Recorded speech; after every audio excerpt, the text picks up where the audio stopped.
We are hosted by Torah Anytime, Daf Yomi, and the Thomas River Learning Center. We're beginning the current Daf Masechtas Beruchas Daf Yotes, 3 lines down by the top of the Yomit. We would quickly do a review on Daf Yotes, which the Gemara had spoken about the opening of this parak, Misha Mesim Mutter Lefanov. There was 3 different diyukim that we made. Is it only Mutter Lefanov, or how about if it's in a different room? Are you going to still be part of Kriya Shema? The Gemara said you have 2 ways of resolving the contradiction.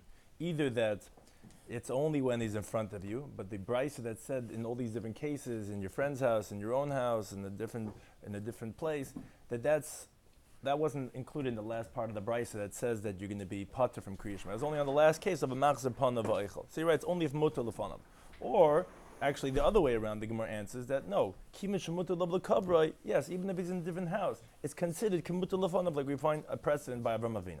Then the Gemara asked another diuk question that said, Meisai, only if it's your own relative. How about if it's just a random person that you're being a shomer? It says in the Brisa, shomer is also going to be part. This Gemara says, you're right, both of them are true. Meisai, even if it's not a shomer even if it's not a Meisai. Then the Gemara had another question. Well, we find a different Brisa. It says, even if you just walk in the cemetery, you can be part of Kriya Shema. It's not Meisai or shomer. So the Gemara says, yes, but that's only within Daled Amos. These halachas that you can be part of Kriya Shema is even out of Daled Amos. Therefore, we said specifically Meisai or a shomer. Which that took us into the discussion about a shomer being part of Kriya Shema. If it's one shomer or two shomer, you switch off. If there's a machlokes regarding a boat, if we're concerned if there's mice there or not. Then also regarding that one is not allowed to ride on top of a sefer Torah or the bones of a dead person, but if it's a danger, then you're allowed to. The obligation of levaya, which was this topic that opened up regarding loig l'rush, which that opened up to this whole story regarding do the dead know what's going on in this world. And the Gemara ultimately said 4 different rejections that not necessarily do they know what's going on, although we brought different stories that it seemed like that they knew. One is that they know the pain of their own body, but it doesn't necessarily know that everything else going on in this world. Another thing is also possibly someone died and came to the next world and told them what's going on in this world. Or the Malach Duma told them about someone that's about to die. Or someone Chashav like Shmuel, that they make those announcements against Machlekes Rashi Tais exactly was it regarding what he was crying about, or what he was happy about his father. That is because he knew that he's Chashav here in this world because he knew he's going to die shortly. But again, there wasn't any definitive proof. Ultimately, our daf ended, which it seemed like from our daf, that a conclusive proof that the dead do know what's going on in this world because Hashem told Moshe Rabbeinu, when you pass away, tell the others. What do you mean tell the others? They don't understand what's going on in this world. No, they do understand. So why would he tell them? Just that they should give him thanks. That was the previous daf. Now, today in Beruchas Daf Yotes, some of the ideas we're going to speak about is we're going to continue with this idea, do the dead know what's going on over here? Which is going to depend on how we interpret a halacha of talking after a person that passed away. It's like talking after a stone. Those 2 interpretations actually the Mefarshim point out that the dead might not know what's going on in this world, based on this Gemara. Also then different halachas regarding a Talmud Chacham, which that goes into the idea about a large discussion regarding that in 24 places we put someone in excommunication in Chayrim because he disagreed with the Rav, and then it seems like there's only 3 places that the Gemara is going to discuss. Then we're going to go back to the topic of our Mishnah that you don't, regarding burying a dead person, you don't do it by the time of Zman Kriya Shema except for a respected person. And also, what do we do by a hesped if, let's say, it's Zman Kriya Shema, how should we do? And regarding the mourner who he himself doesn't say Kriya Shema. And then also regarding that, similarly, regarding after the burial, when would you start saying Kriya Shema? Depends if you could finish it before they come back for the shura, which is when they come by and they say Hamakim Menachem to the Aval.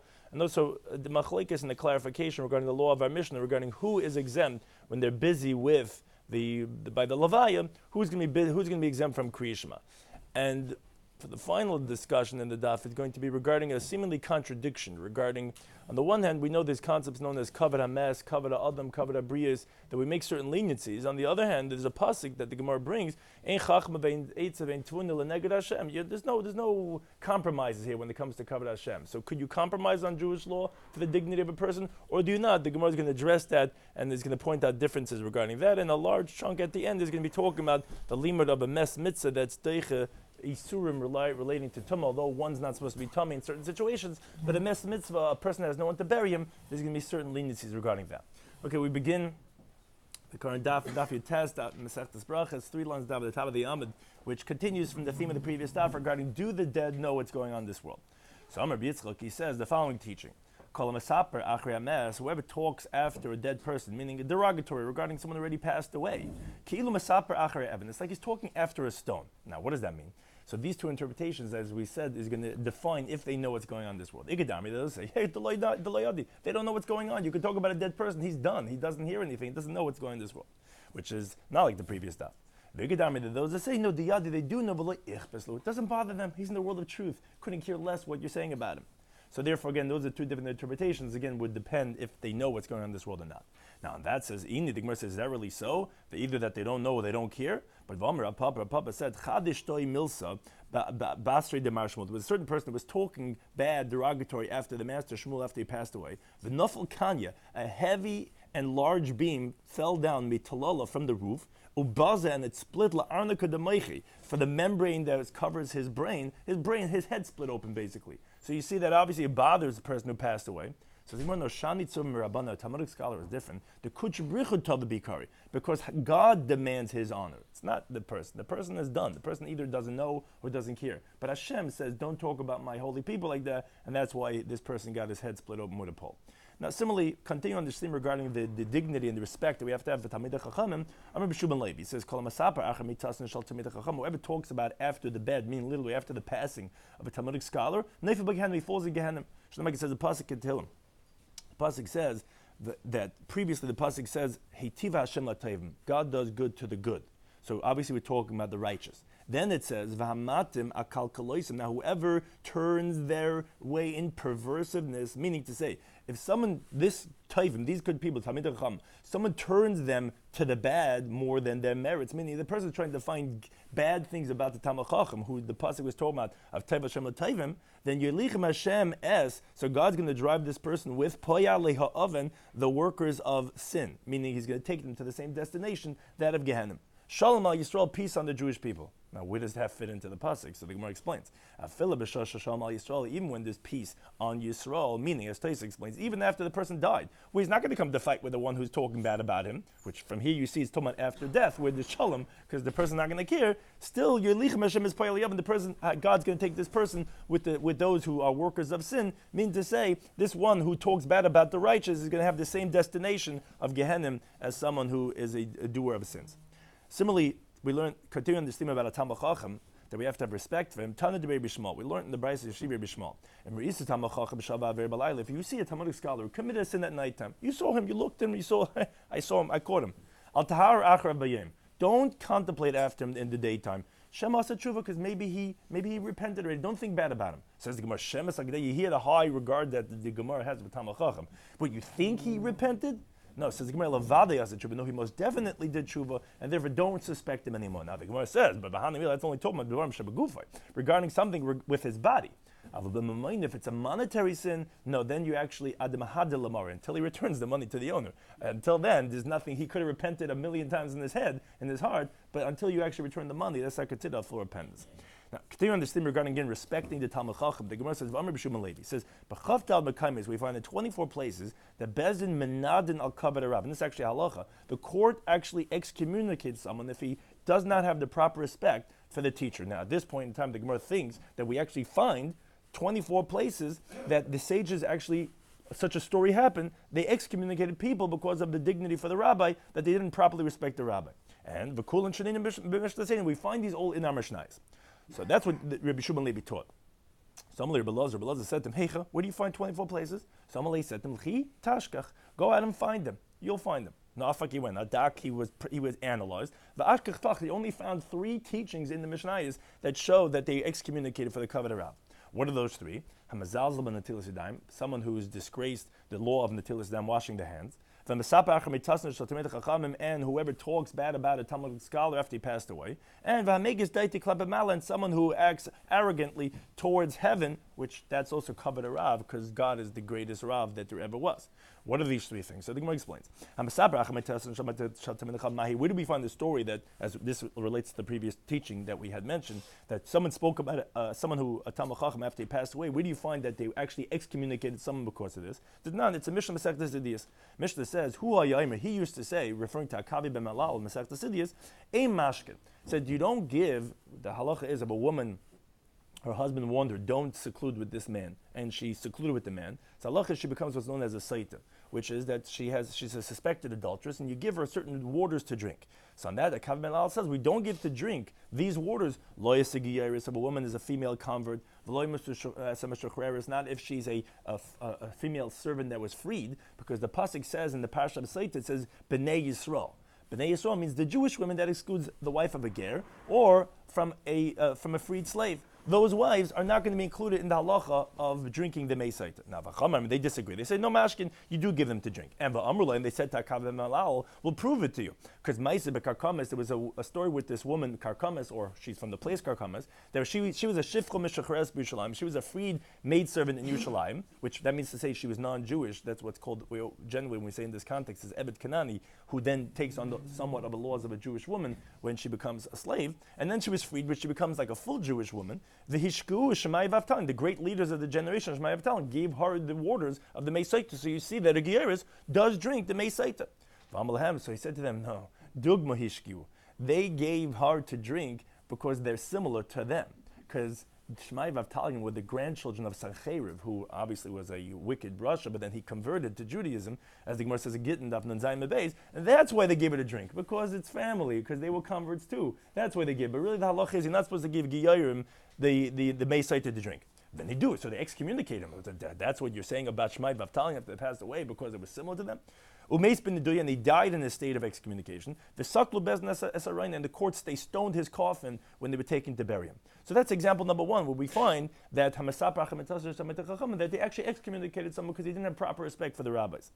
Now, says the Gemara, what's the second case of someone who disgraced the laws of Natil Sidaim? That's not there in that Mishnah, Masech Desidis, the Gemara brings, the Mishnah brings, that Amr Yehuda, he comes to disagree with the previous interpretation that they said that they excommunicated Kav Ben Malal, what we just mentioned. He says, Chas v'shalom, God, heaven forsake, Kav Ben Malal, and it's not that it could have been that the great Torah sage, Kav Ben Malal, was put in excommunication. It says, She'ein Azor, and then Ellis, says, because the temple courtyard did never closed, which what this refers to, when was the temple courtyard closed? Masech Pesachim of Samachdama Bay says that the gates of the courtyard was closed when they would slaughter the Korban Pesach. There was 3 groups, and every single group, when they would slaughter the Korban Pesach, they would close the gates of the courtyard. So he says the gates of the courtyard were never closed. Al Kol Adam B'Yisrael, on any one of the Jewish people. In other words, when they would close on them, and it would be full from gate to gate, there was no more room because they filled up the whole group. There was no one as distinguished in the Jewish people, b'chachma, with wisdom, with tahara, with purity, b'yiras with fear of sin. How could you say they excommunicated him? He was the greatest Torah sage that was around. Ella, Asmi Nudi says, no, who did they excommunicate? As Elazar ben Chanoich, a totally different person. This is example number 2, which he's saying example number 1 never happened, but you find you find that the example is brought in the Mishnayos. Example number 2 is Shepikpik, this Elazar ben Chanoich, he disgraced B'netilas Yadayim. Regarding the halacha of Netilas Yadayim, which is also considered kavod harav, because Netilas Yadayim was a rabbinic injunction. So if you're disgracing, you're not so careful, you're not so meticulous about Netilas Yadayim, essentially you're disgracing the rabbis who went and instituted it. So that was considered that he was disgracing the kavod harav. When he passed away, Shalcha Bezdin, so the court sent for Nichu Evan Gedayla L'Roinei, and they put a large stone on his coffin. Some say this is part of the custom to put on top of a matzeva some stones, which is to fulfill somewhat of these halachas of a kapara. Lamedcha, this comes to teach us, whoever is excommunicated and he dies in a state of excommunication, Bezdin Seikon L'Roinei, the courts, they stone his coffin. So that was example number 2. First one again was when Akav Ben Malal, which some disputed, and the second one was Pikpik Ben Tzidayim. What was example number 3? Hamegas Daiti Klab Malia, someone that was arrogant in some way towards God. Mahi, what's that? It's a Mishnah Masechtas Tainis. Says the Shalach leShimon ben Shatach l'Chayni Amagal. Shimon ben Shatach sent to Chayni the Amagal, which literally means say the one who made the circle. Famous story of Chayni. That he says, Tzarech ata lisnad. He says, you really deserve to be excommunicated because you made it very difficult in front of God because of the rain that you wanted. Every time God brought a certain type of rain, he said, oh, loikach shal, I didn't ask like this, God, no, not like this. And it's a little disgraceful. And like we're saying, Kavod HaMakom is considered Kavod Rav. God is the greatest teacher of all of the world. So you deserve to be put in excommunication. Now, if not for the fact that you were chayni, where everyone knows how great and how distinguished you are, but if not for that, I would decree on you an excommunication. He says, but what could I do? You're like a little child who bothers his father. He sins in front of his father to make it difficult. Whatever he wants, he asks, Tati, I want this, Tati, I want that. And he does what you want. Like a child who makes trouble in front of his father. But his father does his will. And he says, on you the pasuk should be said like it says in Mishlei. Let your father and your mother rejoice, and let those who gave birth to you also be glad, because you're a praised child that God does whatever you want, but really it's not appropriate what you're doing. So therefore, Rebbe Elazar only found 3 examples of the 24 that are written in the Mishnayos, these 3 examples that we said. So says the Gemara, Besulek, he couldn't find any more. But Vayika, there's another case. The Tana of Yosef taught a brisa that Titus Ishraimi, Titus, the man of Rome, Hinigas b'nei Rami, his custom was for the people of Rome, Lachilon Gedoyim Mekulasna, he would give them to eat roasted kid goats, meaning to say when they were full, when they were whole, and he would hang their intestines around them on a spit. Now that's why it's called mekulas, because the word mekulas actually means what's called mezuyin, which is you're armed. And the reason why it's considered armed, when you're armed, you have all those weapons around you. So the Gedim Mekulas is like armed because he has all his intestines, his entrails all around him. He would give them to eat these roasted kid goats, B'leil P'sachim, on a night of Pesach, to recall the Korban Pesach, which was roasted whole, like it says in the pasuk in Shemot Yud Beis, Al Karav of Al Kirbay, which means say with the intestines, with the knees, that would be roasted on it with it. So he would Zeichel Pesach, he would have them eat that on the Pesach, on the Seder night. But Shalach Shem Meshadach, again, Shem Meshadach sent to someone, he says, Ilmoli Taidus out. If not that you would Taidus, because I would decree upon you in the state of excommunication, which this is also considered Kabbalah Rav, because the sages said it's forbidden, because this is very close. Shatamachal es Yisrael Kachim Achutz, like you're feeding the Jewish people, Kachim out of the base of Mikdash, because whoever sees it thinks that they sacrifice an actual Korban Pesach. It looks exactly like the Korban Pesach. And actually, that's the halacha. We don't do this on the Seder night because it looks like a Korban Pesach. But one thing is, you see another story that it was worthy of needed because someone that was not respectful for the Kavod Harav says the Gemara, yeah, but Mishnah Seinu coming. We were saying that it's 24 places in our Mishnayos. This is a Bryce, and therefore they couldn't be used for one of the 24 cases. So the Gemara continues to ask him, is that really true that in Mishnayos we have no more examples that he could find? But we have a Mishnah Masechtas Kalim. The Mishnah is discussing the oven. The oven in Talmudic times were earthenware, which was movable. It was like a vessel. And the way they made it from mud. They would take earth and they would make it wet, and then they would heat it up in the oven like other pots, and that's how they had these tanur. I mean, they would put it in a kiln and made an oven. Now, if it becomes tamei, the pasuk requires that this oven be smashed. Now, if you smash it in a way that the Mishnah over there says, chatchai chulyas, if they cut it into sections, meaning in circles all the way around, like on its width, and then they go ahead and so they separated the oven. Now it's not considered oven anymore, but then they went and connected with this mud made out of sand. And you put sand between the sections that you divided the oven. What's the halachic status now? So Eliezer says, okay, this oven is forever tahar, can never become tamei, because it's not like an earthenware vessel anymore. You destroyed it, you cut it into sections. And moreover, it wasn't ever heated up anymore in the kiln, so it's like what's called in halacha kli adama. It's like a earth, not an earthenware vessel, like a mud vessel, which is it's not makabel tumah. Certain things not makabel tumah, kli evan, kli adama. So he says this type of oven is tar. They say no, it's going to be tamei. It retains its tumah status. And says the Mishnah, tanuri shalach noi. This is the oven of achnoi, which literally means say like a snake. Just like a snake wraps himself out around in a circle, so that this is called the oven of achnoi. Says the Gemara, and this is quoted many times in Shas. What's this oven of the snake? So maybe the Mishnah says Malamed Shekivu. This comes to teach that they surrounded Rebbe Elazar with halachas, with proofs of halachas. Kachnoi, like this snake, which he circles himself around and his tail goes into his mouth. V'timuhu, and they made it tamei. They disagree with him. They brought him proofs all around to show that you're incorrect. It's not tar, it's tamei. Now, B'tanya, we learned in the Brisa regarding that machlokes in that Mishnah that Oisayim that day. Heviu kol taharis, they brought all the purifications that were made in this oven or that went into the airspace of this oven. Shatir Rabbi Eliezer had said that it's tar, but sarfim lefanim, and they burned it in front of him because they held that everything that went into the oven was tamei. And at the end, they actually went and excommunicated him because he very much strongly disagreed with them, as the Gemara brings about Metzia on Daf Netesima Beis, and therefore they excommunicated him because, again, they was disrespecting the rabbis who were the majority and that disagree with him. So you see another case of our Mishnah, of this Machlekes of Tana Shel Chanoi, that you have a case of that they excommunicated him. So the Gemara, no, even so, yes, that Machlekes is mentioned in the Mishnah, but Nidui, the excommunication, b'masnit leitan, that wasn't brought in the Mishnayos, that was only brought in the Brais, and therefore that couldn't be counted from the 24 places. So the Gemara says, okay, so we know why Rebbe Lezer only found 3. So this, that we had the teaching that Rabbi Shloimy Levi said that it's 24 places. So where do you find 24 places? You see Rebbe Lezer was only able to find 3. Says Gemara, Rabbi Shloimy Levi, he's Madama Milsla Milsi, compared one to another, meaning wherever he saw in the Mishnayos that an individual disagreed with a Rabbah, large machlekes, or one of the sages spoke very, very strong against the other one, so we say that he was fit to have a state of excommunication because of the disrespect to the Rabbah. So although it doesn't mention that there was nidui, he learns it up that you find 24 places that someone really disagreed in such a strong way that, he should have been excommunicated. And therefore he says 24 places. But Rebbe Lezer, who he was only able to find 3, didn't compare one to the other, and therefore he only found 3 where you find explicitly that the person was excommunicated because of his not having proper respect for the Talmid Chacham. Now we go back to Allah Chaba Mishnah.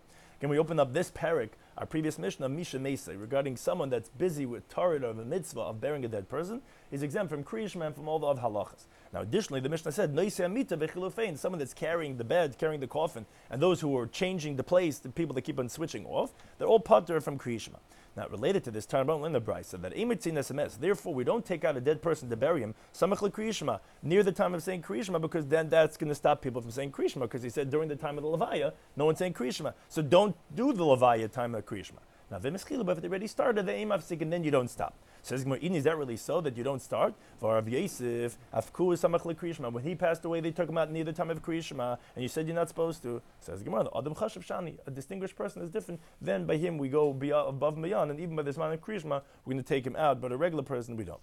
Now, going back again to the halacha of the Mishnah, we said that shalef nehamita, those people that are before the coffin, meaning they didn't get a chance yet to carry. Shalech hamita, and those are behind the coffin, they already carried.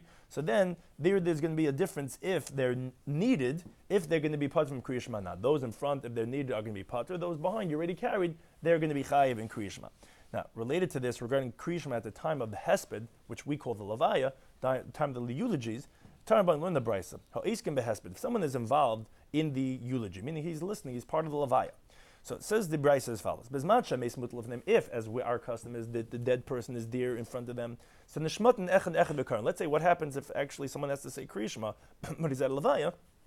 So you don't have the whole levaya leave in the middle. It's a disgrace for the mess. So each person, one at a time, they go out and they say kriyishma. Let's say let's say the dead person is not in front of them. Let's say the mess is in a different room, and they're eulogizing him over here, or some like you could have by Kehanim, or let's say some say, or he's on the other side of the room, so the mess is not in front of them. So then, they could all sit at the same time as Man Kriyishma. They stop the levaya. Everyone says Kriyishma, but who and the mourner, he said and he's silent. Like we said, the mourner he doesn't say Kriyishma. Now, they get up and they daven, and he stands and he acknowledges the judgment that was passed on him because he lost a relative.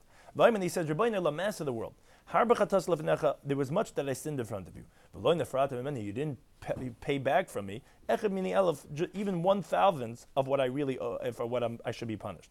Should be your will in front of you. Hashem our God should tigdar pritzes, saying that you should seal our breaches. All the breaches of the Jewish people, barachim with mercy. Now, Amabai, he qualifies this previous teaching. He says, no, a person should not say this line of lo nefratim, that you didn't pay me back, you didn't punish me even 1,000 of what you should have punished me, which sounds like that at God that you should, because hey, you didn't do full judgment. The Amr Shloimy Levi, he says, and so too we learned in the Brayso Mishmei Rabbi Yossi, la'olam, and this is a famous phrase, al yiftach adam piv l'satan. Person should not open up his mouth to Satan, to the Satan, because you're making it sound like as if like the prosecutor's not doing a good job. God, hey, by the way, even 1,000 you didn't do. And the prosecutor, God turns to the prosecutor, is that really so? And he's going to start prosecuting. A person shouldn't open his mouth. A person's mouth is a very powerful tool. If Rabbi Yosef says, what's the pasuk? Shlomo says the pasuk in Yeshaya. The pasuk says, interestingly, it starts off that the Jewish people were saying by the destruction of Yerushalayim, they said, if not for Hashem our God, the Lord of hosts, nothing would have been left from the Jewish people. Kamat kistema, we literally almost would have been like Sodom. With Sodom, everybody there was killed. So it says, "My hadalu navi." So what did the prophet answer back to the Jewish people when they said this? So the pasuk follows over there, "Shimud var Hashem," hear the word of God. Ketzine istaim, the chiefs of Sodom. So you see, they said like we were almost like Sodom, and guess what? Because they said those words, they were then responded to as if they were the people of Sodom. Because they said that, the person shouldn't be careful with the words that you say, because that itself could be a prosecution against the person himself. So Abai says, don't say the words, lo nefratim minhum.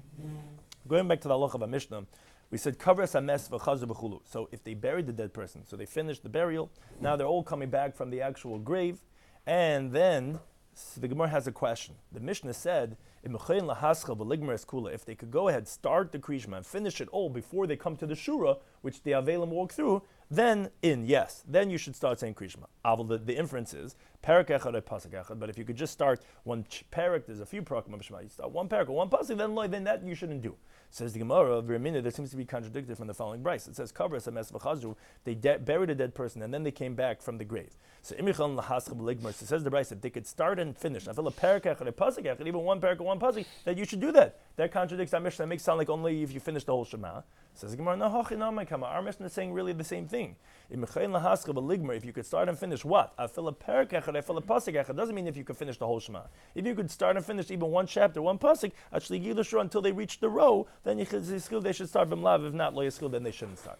Now we continue Tamid Beis, which again we continue with the halach of our Mishnah. The Mishnah said, "Oimdim b'shura." So the Mishnah qualified who by the levaya is considered exempt. So the Mishnah said, if you're standing on the inner row, so then you're going to be exempt. If you're on the outer row that they don't see you anyway, then you're not going to be exempt. V'chul, etc. Now, Taraban Lund, the Bryce actually qualifies this and says it doesn't mean you have to be in the inner row. It means shura haraya panima. It means the row that sees the inside, meaning the inner circle, which you could even be behind the inner row. But in the inner circle is where the mourner is there, and you could see what's going on there. Then patur, then you're going to be exempt. But if you don't see the inner circle, then you're going to be obligated because anyways they don't see you. So then you're not integral for the mourner over there, and therefore you should be saying Krishma.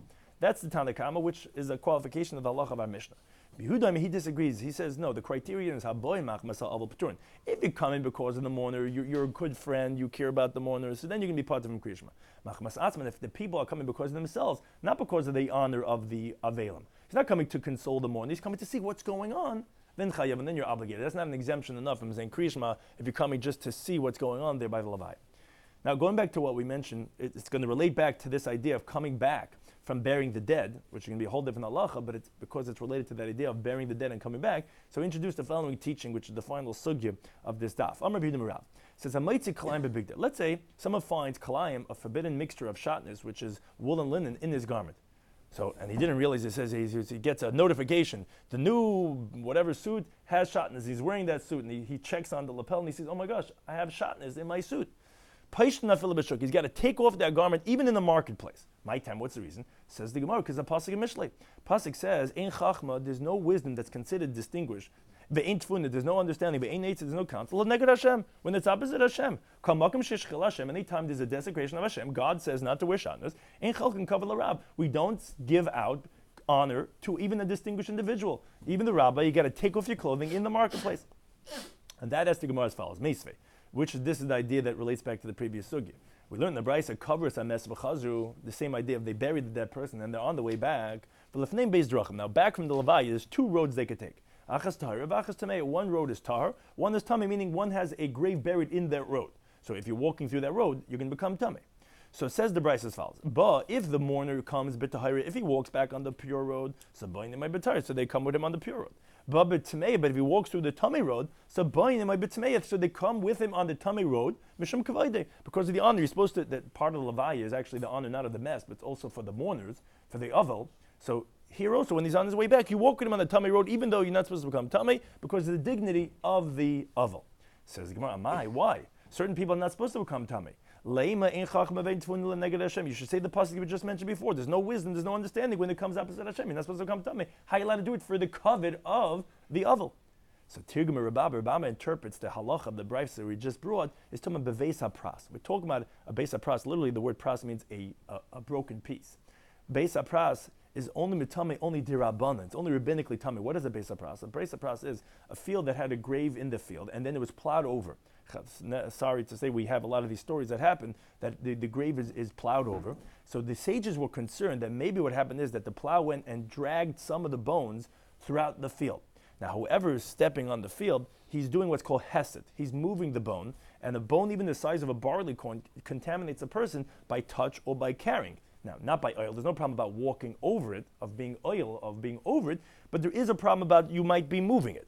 Now, since it's only rabbinically prohibited, because the Rabbanan, they were concerned for this, that the bones are maybe all around, it's a Gzeir Rabbanan, so the Rabbanan, they were Meichel, they were forgiving on their honor in the place of the mourner. So you're right, when it comes to Hashem with biblical law, there's no compromise. We don't allow any kavod adam, kavod ames, kavod abrius to take the place of God. But when it comes to rabbinic honor, the rabbis, they were forgiving on their honor for the kavod of the mourner. Like we find that this halacha beis hapras is rabbinic. He says that in a pech adam, a person could blow in front of him in a beis hapras, in this plowed over field, and he could walk, because even if there's a bone, he'll see it. And if not, he'll be blowing it away, that he won't be moving it. Because the proof that it's rabbinic is because if it was biblical, we wouldn't be so disgraceful to allow and rely on blowing. Rather, it must be if we allow you to rely on the blowing, because it's a rabbinic law, and therefore we could be lenient. And Rashi just points out that this halacha of checking and walking and blowing as you're going was only permitted for those who are going to do Korban Pesach, but not if you're going to eat the truma, as the Gemara says in Chagiga Daf Chafei Beis. But one thing you see is that's rabbinic. Another proof that this halacha beis hapras is rabbinic is Rabbi Bar Ashi Meshmei the Rav. He says beis hapras shenidish, this beis hapras that was trampled by people's feet, then it's tar because we assume already that it got pulverized. There's no bone even the size of a barley corn. Now again, if it was deraisa, we wouldn't be so lenient. Since it's rabbinic, then we could presume that it was trampled on, it was already pulverized, there's no bone the size of a barley corn, you're not going to become tummy when you're walking inside over there. So therefore, that was the Gemara's rejection number one, to say you don't, like we wrote on the board, it's not a difficulty. Here you see that for a covet of the oval, you are compromising halacha. No, that's rabbinic halacha, because the rabbis were lenient on their honor. They made it, but for covet Hashem not. When Gemara continues to ask Tashma, we learned in another brisa. He says, Medalgan, we used to go ahead and we would jump from coffin to coffin, on top of the coffins of the dead, likras Malchi Yisrael, to go and see and greet the Jewish kings, which it's actually a halacha to go ahead and do this. Now, why are they jumping over the coffins? They were doing it for the kavod habrius, whose honor? For the honor of the king. And they were violating al nefesh meis lo yitami, because this Rebbe Elazar bar Tzaddik was a kohen, as the Gemara says, Mecharis Daf Lamed Vav Manalf. So you see that they were violating halacha of Tameh for the kavod of the king, of which is a person. And now the Gemara just says, and it's not only this halacha of trying to see the honor of the Jewish kings, it's even a halacha to go ahead and see the honor of non-Jewish kings. Now why? What's the purpose? Because if a person will merit, ultimately in the future he'll be able to differentiate between the dignity, the honor that's given for the non-Jewish kings, and we'll see how much greater is the honor of the Jewish kings. But one thing says the Gemara, why was he allowed to do this? There's no counsel, there's nothing you could do in the face of honor of Hashem. Hashem says, don't become tamei, you're a kohen. How are you able to jump from coffin to coffin for the honor of a king? Says the Gemara, Kidder Rava, like Rava says, because Rabbi says that actually Dvar Torah, biblical law, halacha Moshe Messinai, when there's an oihel, which is a roof, kol sheyesh bechalal tefach, if there's a space of a tefach between the dead person and the top of that oil, which is what a coffin is. A coffin is an oil. It's a room. It's a chamber that covers over the dead person. If there's a space of a tefach, which is basically like that of a person's handbreadth, chaytz is b'fnei tumah. That's a barrier in front of the tumah. Actually, does not go above the coffin. Now, if it doesn't have the space of a tefach, then in a chaytz b'fnei tumah, then it does not get in the way of a tumah. That's actually what's called tumah ritzutza, what's called crouching tumah, which it's like as if it's like has no space to go out, and then it breaks forth and goes out above. Now, so the Gemara explains as follows: most coffins, yesh ben chalal tefach, it has a space of a tefach, and therefore it's chaytz b'fnei tumah. There's no problem going on top of the coffin; it's not going to go up. But the rabbis made a decree on those that do have a space, even though it shouldn't be tummy, mishum she'in behen, because of those that don't have a space of a tefach. Now, that's only rabbinic decree. Mishum kavod malachim, but because of the dignity of the kings, of kavod adam, like Gazib Rabbanan, the rabbis didn't decree. Again, it's not a contradiction, because not kavod Hashem, it's kavod Rabbanan, and they could be mochel on their kavod for the kavod of a person. So the Gemara says, Tashma, to bring another right. The Brisa says, Gadol kavod abriyas, it's so great, the honor that has to be given for the people, that it even rejects a negative prohibition in the Torah. Now, at this point, the Gemara assumes every negative prohibition in the Torah. Now, v'amai, why could covet abris be deicha loy say in the Torah? Leimen chachma vein tfuna vein nitzel neged Hashem. Deicha, negative prohibition in the Torah. But there's a pasuk that we brought before regarding finding the climb in your garments. You got to rip off the garment. I covet abris. A person's gonna be naked in the street. It doesn't make a difference. In chachma vein nitzel. And here you see that you are going and compromising on leneged Hashem. So Targum Rav Bar Shava, Kamei Rav Kahana, he says no, that's Balav Dulei Sasser. That's talking about specifically a specific negative person, not every negative person. The prohibition that says that a person should not stray from the words of the sages. By that halacha, that's where, as we said, regarding the honor of the sages, that's where you could compromise for Kavod Abrius. Now, Achicha, they laughed on his interpretation. Lav Dulei Sasser? What did that help? Da'iraisi, that's still biblical. In other words, they thought that what the pasuk of Leisasa, what he was referring to was, even if the rabbis tell you biblical law, like which we need to rely on the rabbis to tell us, that if that gets in the way of a person's own covet, that you could violate on that lav of Leisasa. On that they were laughing. They said, but that's also biblical law. What does that help? Why would you compromise? It says, Ein Eitzel Neged Hashem. So Rav Kahani says, wait, a great person says something, don't laugh at him. Because what he was saying was, Kol mili dirabbanan, any rabbinic law, asmechinu alav d'leisasser. The Torah supports it with the lav leisasser. So when he said leisasser, he didn't mean that if a rabbi tells you biblical law, you're right, then ein chachma leneged Hashem. What he meant to say was, even rabbinic law is included in the biblical prohibition of leisasser. On that, what he's saying is Mishum Kavayde Sharabana, but because of the honor of the person, whether it be a king or whether it be a person's own disgrace, the rabbis permitted, and that's what he was telling you. Something that's only rabbinic, that is rejected because of Kavod Abrius, and that's what he meant. He's calling it a leisasser because of leisasser. This that you're asking, but it's biblical. That's not, because it's the rabbis forgiving on their own honor to violate their own words when there's an element of Kavod Abrius. For example, let's say a person's allowed to move stones on Shabbos to take to the lavatory, which in rabbinic times they used to go ahead and wipe themselves in the bathroom with stones. The Gemara in Shabbos Pei Aleph Amud Beis says the rabbis permitted it because of Kavod Abrius. They let you violate rabbinic law. Or let's say someone's tzitzis got torn in the Carmelites, which on Shabbos that's only a rabbinic place you're not allowed to carry. So there they didn't require you to remove it to go home in naked because of Kavod Abrius, but only because it's violating a rabbinic, but not regarding biblical, and therefore there's no difficulty. So the Gemara says, Tashma, let's bring another raya. Pasuk says in Devarim, this says about the halach of Shabbos Aveda, it says you shouldn't see the ox of your brother or his lamb that was lost, and you should go ahead and turn the blind eye. Rather, you should return it to him.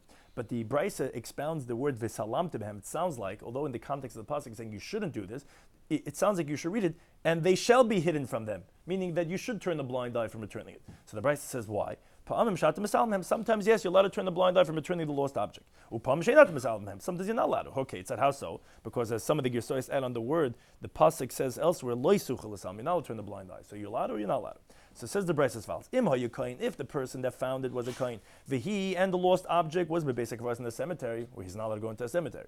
Or he's an elderly person, and it's not according to his honor, meaning to say it's not such a distinguished lost object that it would be proper for him to go out and be busy with picking up this item.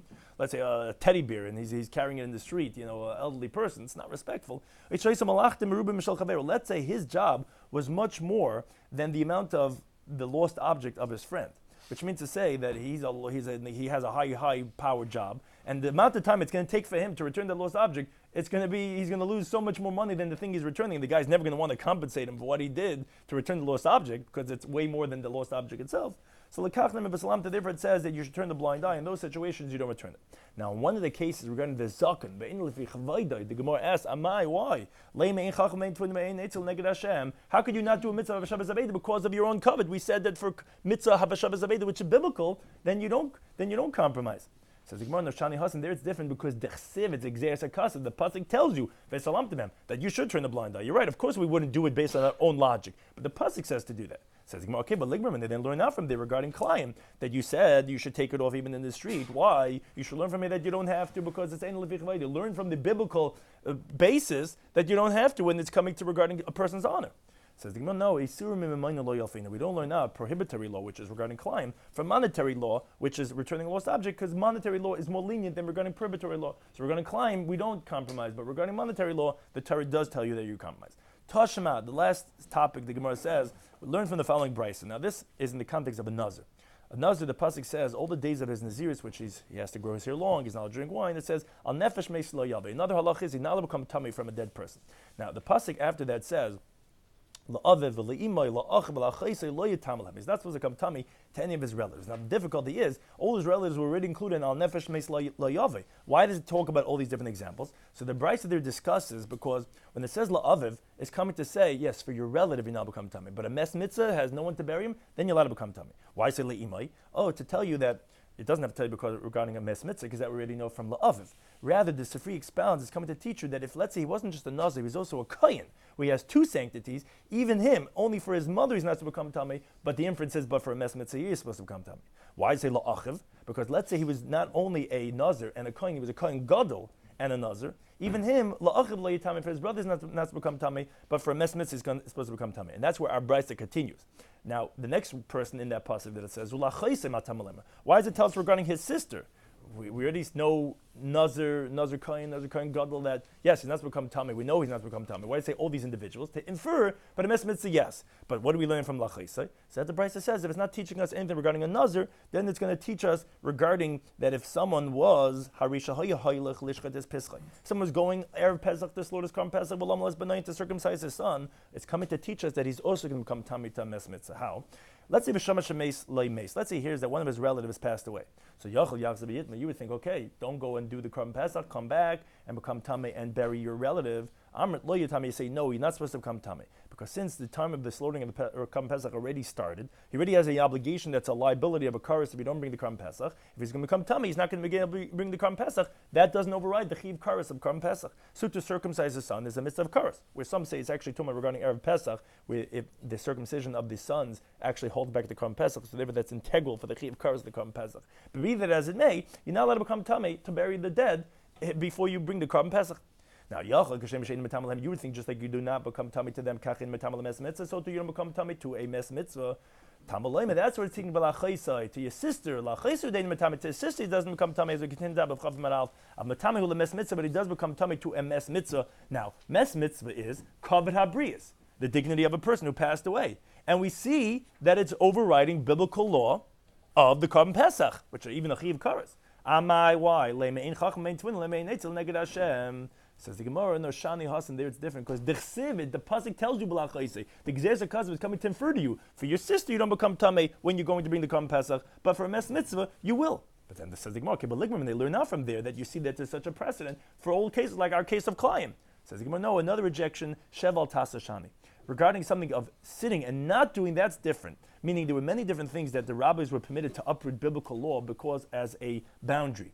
Now, one of the cases was because of kavod habriyas. Now, if you're not actively uprooting with your hands a biblical law, rather you're just passively violating it, and the biblical law gets uprooted, like for example, blowing the shofar and lulav on Shabbos, we don't do that on Shabbos. How are we doing that? That biblical law that you're supposed to blow the shofar, and it's only rabbinic injunction that you shouldn't because you might come to carry dal amas and shus rabin. Or similarly, regarding linen tzitzis, the halacha, the Gemara in Yavamis brings many examples in Tzadik and Beis. The reason is because you're passively violating biblical law. That the rabbi is allowed to do. But to actively uproot, that you're not allowed to do. And wearing klayim is considered, the Mefarshim explain, either because when you actually put it on or the act of wearing it is considered an active of violation of the biblical law of wearing klayim. So that you don't find any precedent that you're allowed to do that. Now, regarding persons becoming tummy with his body, which we find that the kohen, the nazir, they were permitted to become tummy to mes mitzvah, where they're actively uprooting the biblical law of becoming tummy as a kohen because of kavod habriyas, and that's not sheval tasa. Why do we learn that from there that even actively you're allowed to do that? So Rashi explains, Tais disagrees, but that's because Rashi says it's not because of kavod habriyas that you're violating the negative prohibition. Rather, it's originally when the Torah wrote the negative prohibition on tummy. Here's a little bit lumdish. You have to help up a little bit. The Torah never wrote it on the mes mitzvah. Just like the context that it was never written regarding a kohen becoming tummy for his relatives, which that's the context we learned that regarding the nazir also, that but for mes mitzvah yiladu, therefore the lumdus of Rashi, the way he's saying it is, it was never said on such a case. So therefore it's not saying that we're doicha, not doicha, it was never said on such a case, therefore you can't learn that from there. So although there's actually kum baseh, you're becoming tummy, you're actively being busy with a dead person, you cannot learn out from there. But regarding Hashavas Aveda and the Karm Pesach, that was said to all the Jewish people, and that's regarding kavod habriyas that we said that, oh, you see that you could override it. So that's what the Gemara says, that obviously that's not considered overriding actively, rather it's just because passively you're violating the mitzvah of bringing the Karm Pesach, you're not actively violating it. But regarding climb, which we start off the sugya with, we're actively violating that. We said you're prohibited, and therefore we said you got to take off the garments even in the street. That's different than all the other cases, as we're going to say now in the review. So what we learned about in Beruchas Daf, we continued on the topic of, do the dead know what's going on over here in this world? So although in the previous daf we assumed and we ended off what sounded like that they do know, but the Gemara says a teaching that would depend if they know or not. It says, whoever talks after a person who passed away, it's like you're talking after a stone. So either that means to say, yeah, because they don't know. So that would sound like they don't know. Or the Gemara says, no, they do know, but they don't care. So that, again, that would depend if we conclude if the dead know or that they don't know. Then that took us into a discussion, again, talking about after someone that passed away, into the discussion of a Talmid Chacham. You're not allowed to talk derogatory after a Talmid Chacham after he passed away. You're not supposed to think negatively about a Talmid Chacham if he did something wrong at night time, because he most definitely repented already, except if it's monetary, then he's got to actually return the goods. And also we excommunicate someone that talks disrespectfully to the Rav, and that's in 24 places. We only found 3. Yes, but Rabbi Shloimy Schwartzberg was Madama Milsa Milsa. He compared wherever someone spoke strongly against a Talmid Chacham, that he was worthy of being excommunicated. And one of the classic cases that was brought was Tanur Shel Achnoi. It's brought many times in Shas, that the oven of Achnoi, of the snake, which Rebbe Elazar disagreed with the sages, very, very strong, as the Gemara in Gittin goes at length about this, and that's because he spoke disrespectfully, therefore he actually was excommunicated. Now, going back to the halacha of the Mishnah regarding burying the dead, we said you're not supposed to take out a dead person near the time of Kriya Shema, except for Adam Chashav. Now, at the Hesped, they leave one at a time, but the Aval, he's matztik alav as a din because he's not saying Kriya Shema. But Abaye says, Al yiftach adam pivla satan. Don't say like loy nefratim imenu, because you're opening up your mouth to the prosecutor that he should say, oh, let's punish him for what he's actually worthy of being punished. Then we spoke about that after the burial, you only start Kriya Shema if you can finish. And the Gemara clarified, it's even if it's one pasuk. Moreover, we qualified the halacha of the inner row being patur is even haraya. Shura Panimi is Patura. Not only the inner row, but those who could see the inner row, or it's actually Machlekes if you're coming for the Avelim. Then you're Patur from Kriya Shema. If you're coming for your own, you just want to see what's going on, you're not Patur from Kriya Shema. Then the final Gemara's discussion was regarding a seemingly contradiction that we see certain situations of Kavod HaMas, Kavod Adam, Kavod HaBriyas that we oddly in Jewish law, and then we found a pasuk. It says, no, Ein Chachmei, Ein Tvin, Ein Nazir Neged Hashem, you're not allowed to compromise in Jewish law. So, as we start off the sugya, we find if someone finds climb in his garments, you got to take it off in the street. I don't care if you're walking around home naked. The Jewish law says no climb, no climb. Now, but we find certain exemptions. That's because we're regarding monetary law, not by prohibitory law, or by rabbinic law, like by Beis HaPras, which is only rabbinic, or by coffins jumping from one to the next, which really, biblically, you're not tummy because there is a room of a tefach, but rabbinically, they were concerned. So rabbinic law, they compromised, let's say, for the honor of the Avelim. Or, like we concluded by Sheva al Tasa, if you're passively, then the rabbis are allowed to violate biblical law, but not actively like it is by climb. And then one thing we were talking about was the teaching of mes mitzvah, that it's deichi surituma, that we explained the whole pasuk by nazar. We already know you're not become tummy to anyone. Why you're mentioning all these peoples is to infer, but yes, for your relatives you're not allowed about mes mitzvah, even if you're nazar, a nazar that's a kohen, that's a kohen gadol, even if you're on the way to do Korban Pesach, you're allowed to. Again, that was the teaching that we had there at the end. Thank you, Torah, anytime for hosting us.